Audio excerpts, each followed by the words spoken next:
Hi, everyone. My name is Sunila Kalé, And I'm Christian Novetzke. and we're delighted to be offering this course for yogic studies titled Yoga, Power, and Politics. The course draws on a book that Christian and I recently completed that was published by Columbia University Press earlier in 2025, titled The Yoga of Power, Yoga as Political Thought and Practice. I'm trained as a political scientist, and Christian is a scholar of history and religion. And we thought together that we would write about how yoga was intersecting with spheres of politics. And this was about a decade ago when there were a set of court cases around yoga instruction in public schools in the US and a set of resurgent debates about whether yoga, as it was practiced outside of India, was a kind of cultural appropriation.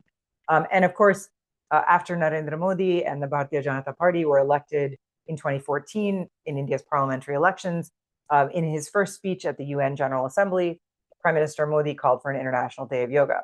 So legal politics, cultural politics, international affairs, in all these ways, yoga kept intersecting with politics. And we thought we would write something about that.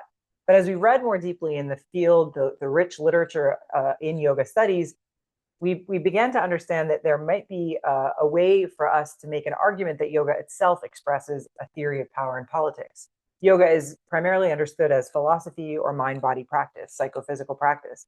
And it's this third, what we are calling a third sphere of yoga, as an expression or a theory of power and political practice that we identify in this book. So, as Sunila points out, we have created this course based on our book and based on some of the arguments and the historical material that we address in the book. We've divided the course into 4 modules. And in the first module, we really tried to lay out kind of the argument that Sunila was just providing, that there is this third sphere of yoga that is distinct from psychophysical practice like Hatha Yoga and distinct from yogic philosophy like Sankhya, for example. So to figure out what this third sphere is in this first module, we really kind of try to define it in its most elemental way. We try to make the argument for why we would see yoga as fundamentally connected to power and what that might mean. And what we hope is we're constructing a basis for us to talk about yoga as a theory of power as we move through the other 3 modules. In module number 2, we try to ground the course in an analysis of historical texts. This module is called Yoga as Power in Ancient India.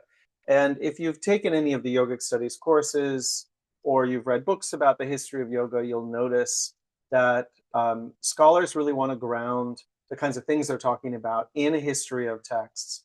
And this is particularly true of studies of Hatha Yoga. So we're likewise interested in something similar. And in that module and in the book that where the module is based on, we present to you a series of texts that we think establishes and conveys this idea of yoga as political thought and practice. This starts with the Rig Veda, which is India's oldest text.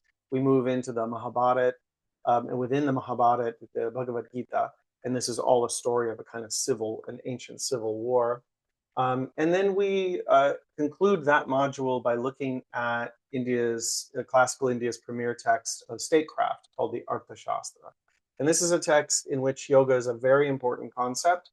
And that concept there is really embedded in political worlds. So we draw out that meaning and connect it to those previous texts to try to give a basis for some of the ideas that we talk about when we move to the modern period. So module 3, as Christian suggested, picks up the story of yoga as a theory of power in modern India. And we look in particular at the late 19th, but really the early 20th centuries, where yoga and more specifically the ideas of karma yoga come to animate anti-colonial nationalism among really well-known nationalist figures like Gandhi, but also lesser known figures like Tilak, Aurobindo Ghosh, Lala Lajpat Rai. So we trace how yoga animates their own understanding of themselves as political actors in the first part of that module. And the second part of that module looks at yoga as it emerges in anti-colonial nationalism in princely India by looking at the case of the small princely state of Aundh in Western India, where the Raja of that state was a real proponent and advocate and devotee of the Surya Namaskar practice. But for him, the Surya Namaskar was intimately woven with several other attempts to grasp at sovereignty or self-rule that were carried out throughout his princely state. in the social domains, the educational domains, economic, political. So we tie the practice of Surya Namaskar into this more holistic set of transformations in Aum. And in module 4, we look at yoga and power in the post-colonial period.